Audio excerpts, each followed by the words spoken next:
Here I have Huawei Honor 7A and today I'm going to show you how to record screen on this device.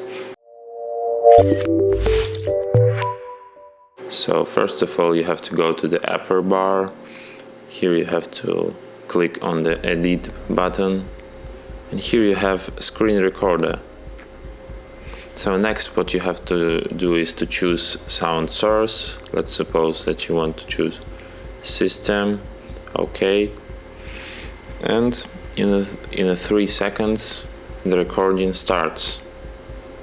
Let's record something from this phone, maybe some settings. So to stop this recording you just click stop here, and that's it. So if you want to share, edit or delete your recordings, you just go to the gallery and here you have your recording. And that's it. Thanks for watching. If you find this tutorial useful, don't forget to hit that like button and subscribe to our channel.